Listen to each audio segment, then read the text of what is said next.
Klik dulu tombol subscribe, jangan lupa nyalakan loncengnya supaya gak ketinggalan updatean selanjutnya.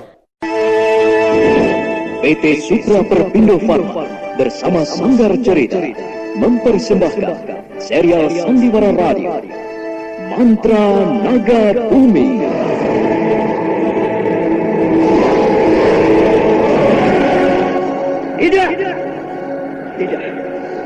Tidak mungkin, Nimbus. Kau tidak mungkin. Kenapa semuanya bisa jadi begini? Tidak.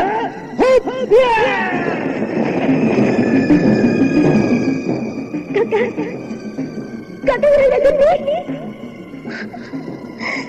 Kakak, kenapa kau tinggalkan aku, kakak? Kakak.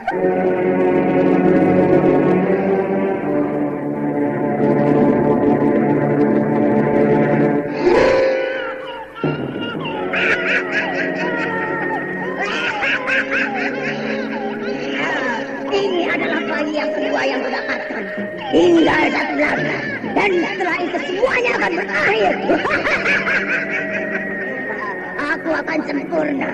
Dan itu berarti kematian bagi kalian semua orang-orang bercinta.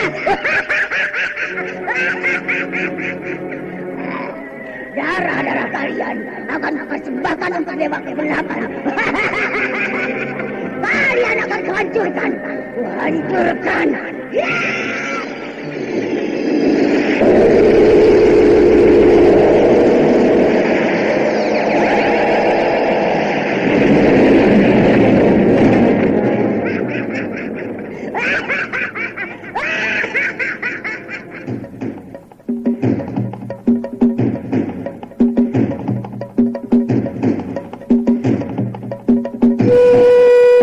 Mantra Naga Bumi, sebuah kisah misteri tentang hilangnya kitab lawang itu dan mahkota Bir, lambang keperkasaan Mataram kala itu.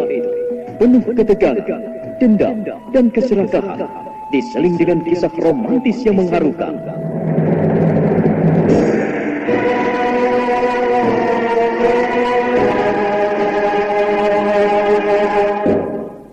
Mantra Naga Bumi, ide cerita Totot Prambanan, naskah disusun dan ditulis oleh Chandra Argadinata, teknik dan montase Novin Muhu, ilustrasi musik Frans Harius, dengan sutradara Dian Pertiwi.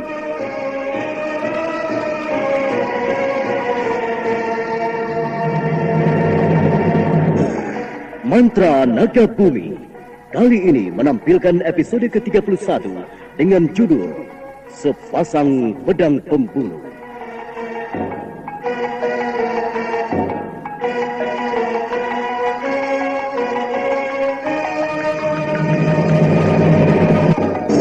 Dalam seri yang ke-21 ini didukung oleh para pelakon Jumali Jindra sebagai Cutak Anabrang, Suryadin Tanjung sebagai Ki Tegar Wajah, Ferry Fadli sebagai Rangga Geni, Sulistiawati sebagai Wilantika, Margaret sebagai Nilut Mahesi, dan Nusri Nurdin pengantar cerita. Ki Tegar Wajah terkesima sesaat, dan dia semakin terkejut saat dengar ucapan orang di depannya itu yang mencarinya. Lama dia terdiam, tak bisa berbuat apa-apa. Hanya matanya saja yang menatap orang-orang yang duduk di atas punggung kuda itu, yang ada di depannya satu persatu.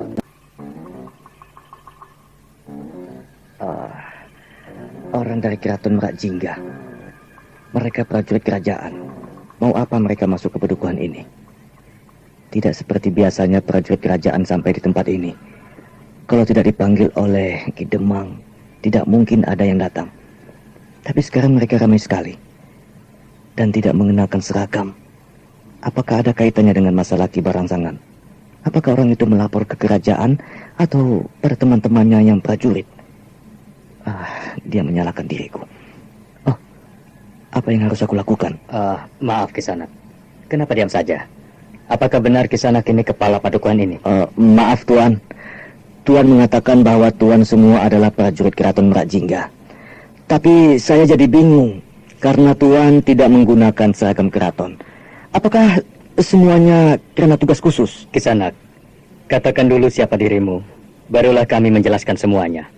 Karena kami tidak mau bicara sia-sia. Dan orang lain tahu siapa kami sebenarnya. Sementara tugas kami tidak selesai.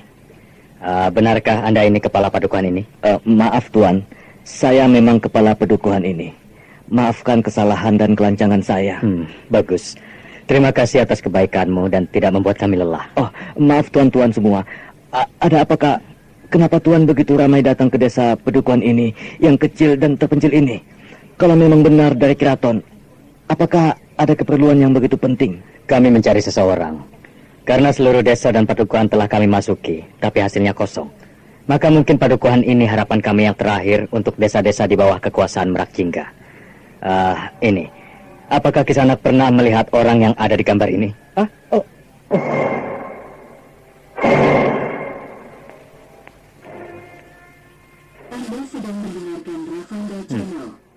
Kenapa Kisanak begitu terkejut?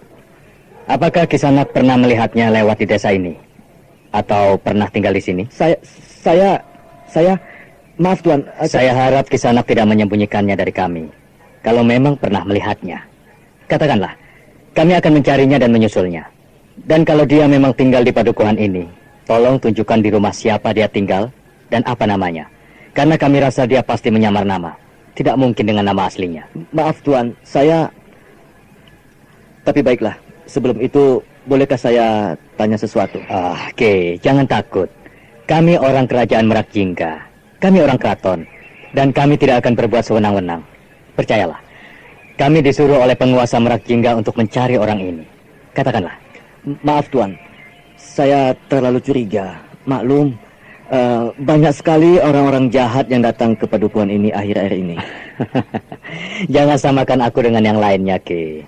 Oh ya, siapa yang mereka bawa ke alun-alun itu? Tadi aku melihat orang-orang padukuhan ini menyeret seseorang. Apakah dia itu maling? Itulah Tuan. Dia adalah Raden Pasopati. Dia penjahat. Dia selalu merusak pagar ayu desa ini. Dan keluarganya juga jahat terhadap para petani. Suka bertindak semena-mena. Kenapa kalian tidak melapor ke Kademangan? Minta bantuan para prajurit Kademangan? Maaf Tuan, semua tidak mungkin kami lakukan. Jarak padukuhan ini dengan Kademangan cukup jauh. Tidak sempat dan tidak bisa ditempuh dengan 1 atau 2 hari. Mana bisa kami lakukan semuanya, Tuan? Lagi pula, kalau saya keluar dari desa ini, siapa yang bisa menjaga padukuhan ini? Kalau disuruh orang lain, pasti habis di jalan. Dibunuh oleh anak buah Raden Pasopati. Oh, kalau begitu nanti orang itu serahkan pada kami. Biar kami yang menanganinya. Sekarang tolonglah bantu aku untuk menemukan ini. Katakan lagi. Baik, Tuan. Nak Mas. Tunggu sebentar, Ki. Kemarilah. Sini sebentar. Sini. Rangga Geni yang tidak tahu permasalahannya hanya melangkah sambil membersihkan tangannya yang kotor oleh debu bekas mengangkat padi.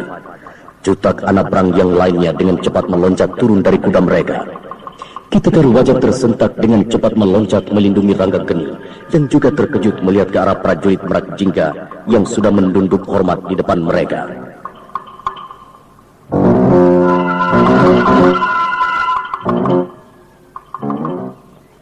Tahan. Jangan sentuh dia. Salam yang mulia Gusti Rakai Langit. Semoga Dewata Agung memberikan rahmatnya. Oh, kau. Paman Cutak. Bangunlah, Paman. Bangunlah.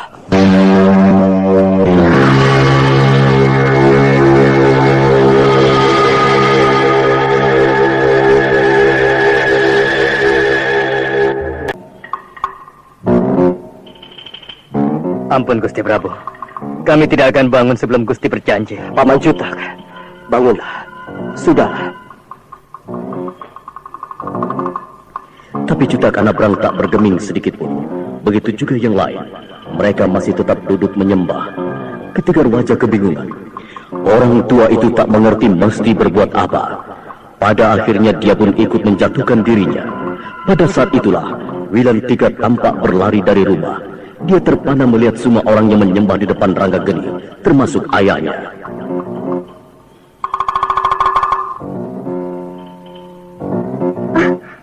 Ada apa ini?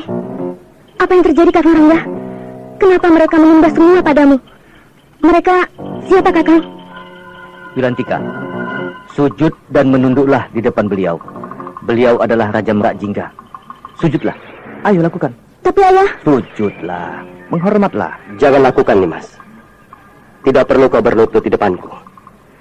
Paman Tegar Wajah, Paman Cutak dan kalian semua bangunlah. Atau aku akan marah dan meninggalkan kalian semua. Maafkan kami, Gusti. Berjanjilah untuk kembali ke keraton. Setelah itu kami akan bangun. Kami akan suka menuruti apa yang Gusti perintahkan. Iya, Gusti. Berjanjilah untuk kembali.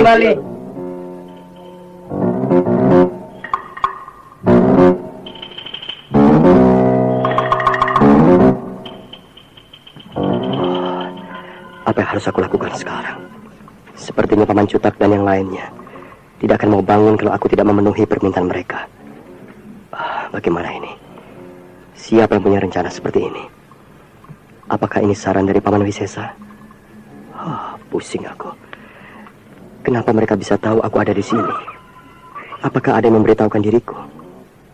Apakah ada yang mengatakan tentang keberadaanku di sini? Apakah ini? Sekarang rasakan kau, Kakang. Kau tidak bisa menghindar lagi. Lucu sekali. Kau nih, Mas. Kau... Ada apa, Kakang? Kenapa denganku? Tidak. Tidak apa-apa nih, Mas. Tidak. Aku... Rasakan sekarang kau, Kakang. Hadapi saja sandiwaramu sendiri. Maafkan itu sandiwaramu. Aku harus tegas sekarang. Semua tak perlu lagi aku tutup-tutupi. Aku juga harus terpaksa menceritakan semuanya pada Paman Tegar Wajah. Baiklah, Paman Cutak dan kalian semua, bangunlah. Prabu. Terima kasih, Gusti Prabu. Semoga Dewata bersama Gusti. Sudahlah, Paman. Kakang, kau seorang raja. Kau... Sudahlah. Iya, beliau seorang raja. Sekarang berilah hormat pada rajamu. Tidak perlu nih, Mas. Jangan lakukan perintah ayahmu. Kalau kau yakin aku seorang raja, kini patuhi apa yang aku katakan. Berlakulah seperti biasa. Wilantika masih tak bisa berkata apa-apa karena perubahan itu membuat dia bingung dan janggal sekali. Cutak Anabrang melihat kenyataan itu jadi kasihan pada Wilantika. Dia maju mendekati gadis itu.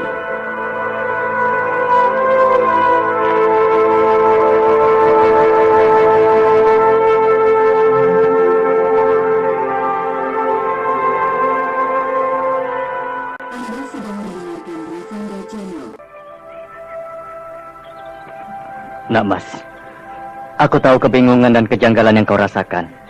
Karena kita semua pasti akan merasakan hal seperti itu. Begitu juga aku waktu dulu. Tapi karena kita memang harus membedakan suasana, membedakan mana teman dan mana yang bukan teman, kurasa tidak ada susahnya.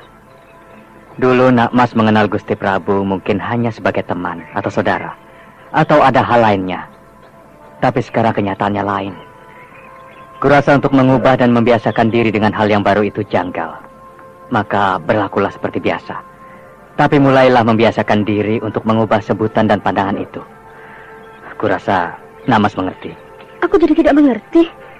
Oh ya, Paman, semua ini siapa dan dari mana? Namas, aku adalah perwira utama kerajaan Merak Jingga.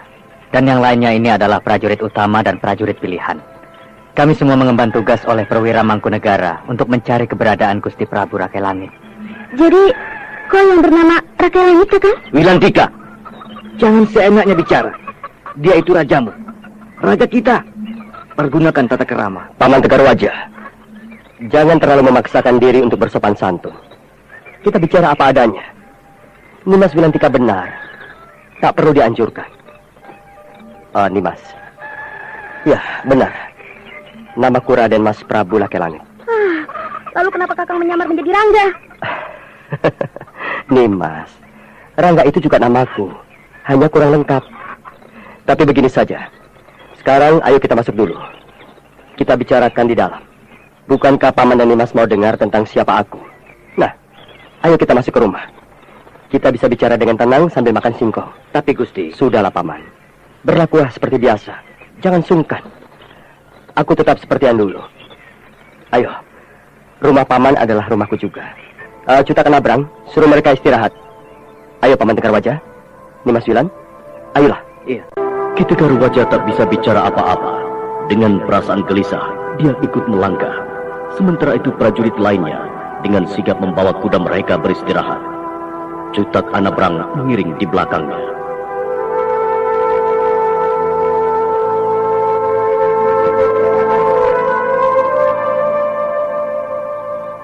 Paman Cutak, tadi ada tawanan yang kami lumpuhkan. Sekarang sedang dibawa ke alun-alun Padukuhan. Sebaiknya Paman tangani dan bawa ke keraton atau kedemangan terdekat untuk diadili kesalahannya.